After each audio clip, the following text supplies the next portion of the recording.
Hello everyone, আসসালামু আলাইকুম। আজকে বাংলাদেশ ও সিঙ্গাপুরের খেলা। আমরা খেলা দেখতে চলে গেছিলাম জাতীয় স্টেডিয়ামে। পুরো থেকে জাতীয় স্টেডিয়ামে বাইরে ও ভিতরে অনেক মানুষের ক্রাউড ছিল, যা দেখে ভীষণ ভালো লেগেছে। আজকের এই ম্যাচে কি ছিল না, ছিল রোদ, ছিল বৃষ্টি, ছিল প্লেয়ারদের অনেক কাছ থেকে দেখার সুযোগ।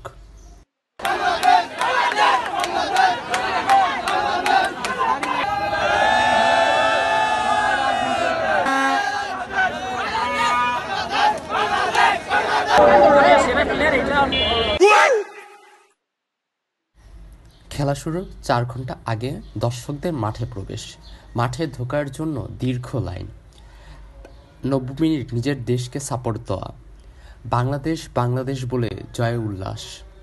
কত কী ছিল না আজকের ম্যাচে। আমরা সবাই খেলা শুরু আগে কনসার্ট, জেফার, সঞ্জয়, মুদারের কনসার্ট সবাই এনজয় করেছি এবং হাফ টাইমে লেজার লাইট শো আমরা সবাই অনেক বিনোদন পেয়েছি। তার জন্য থ্যাংক ইউ বাফে।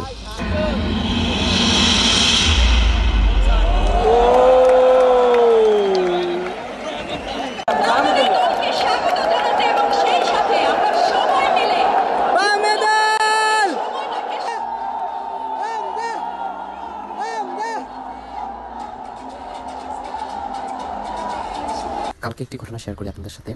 কালকে আমাদের টোটাল টিকিট কেটেছিলাম আমরা 5টা টিকিটকে কাটার পরে আমাদের যখন আমরা মাঠে প্রবেশ করি, তখন আমাদের টিকিট ভলান্টিয়াররা চেক করে আমাদের 2 জনের টিকিট রেখে দেওয়া হয়। পরে আমাদেরকে আমরা যদি নেক্সট টাইম যখন টিকিট চাই, তখন বলে কি আপনাদের ফোনে ছবি আছে না, এটা থাকলেই হবে। আমরা সুন্দর করে মাঠে প্রবেশ করি, মাঠে প্রবেশ করে আমাদের সিটে আমরা বসি। তখন ভলান্টিয়াররা এই টিকিটটাই আরেকজনের কাছে 500 টাকা করে বিক্রি করে দেয়।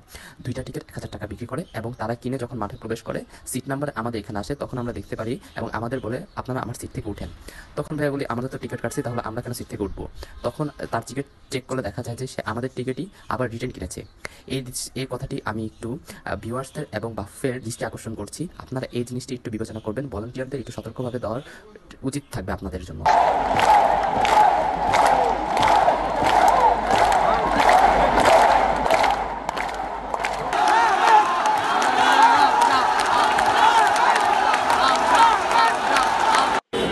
মানে কত গোল হতে পারে বাংলাদেশ সিঙ্গাপুরের ম্যাচে? 2-1। 2-1। ভাই আপনি? এরকমই, সিঙ্গাপুর 3, বাংলাদেশ 2। বাংলাদেশ 2। ভাই আজকে বাংলাদেশ আর সিঙ্গাপুরের ম্যাচ কত গোল হতে পারে? ফার্স্ট প্রেডিকশন বলেন। 2-2। কত হইব? 2-0। ভাই কটা হতে পারে? গোল কটা হতে পারে আজকে? 3টা, মানে বাংলাদেশ 3টা সিঙ্গাপুর 0। ভাই কটা হতে পারে? 3-1। মানে বাংলাদেশ 3টা সিঙ্গাপুর 0টা। কয়টা ভাই? 2-0। ভাই কটা হতে পারে গোল? 1-0।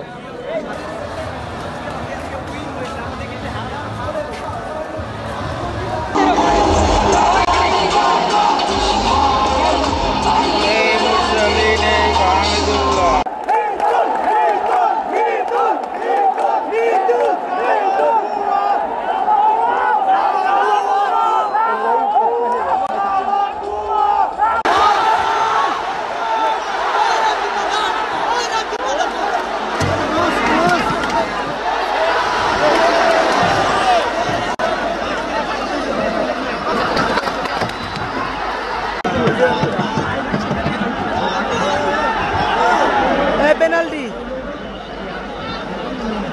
আমরা বই করছি হালা দিছে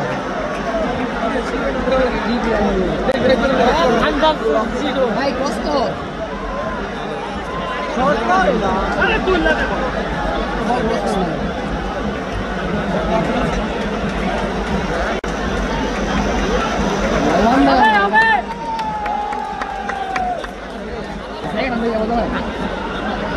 বাংলাদেশ বাংলাদেশ বলে জয় উল্লাস। কত কী ছিল না আজকের ম্যাচে। তাও ভাগ্যক্রমে আমরা 2-1 ব্যবধানে ম্যাচটা হেরে গিয়েছি। তাও বাংলাদেশ শেষ পর্যন্ত যে লড়াই করেছে তা দেখার মতো। তাই হারলেও বাংলাদেশ, জিতলেও বাংলাদেশ, কারণ দিন শেষে দেশটি তোমার আমার প্রিয় বাংলাদেশ। ম্যাচ হার আর উইন হোক, সবসময় দেশটিকেই সাপোর্ট করুন, সবসময় জয় উল্লাসে থাকুন। দেখবেন একদিন আমরা হেরে যেতেও একদিন হয়তো আমরা ঠিকই জিতে যাব। তখন হয়তো আমাদের আর রুখে দাঁড়ার মতো কেউ থাকবে না। ইনশাল্লাহ আমরা পরের ম্যাচে আমরা আবার নিজেকে ঘুরে দাঁড়াবো এবং এমনভাবে ম্যাচ জিতবো যে আমাদের স্মরণ করে রাখতে পারি আমরা। Best of luck Bangladesh. Thank you for everyone. আসসালামু আলাইকুম।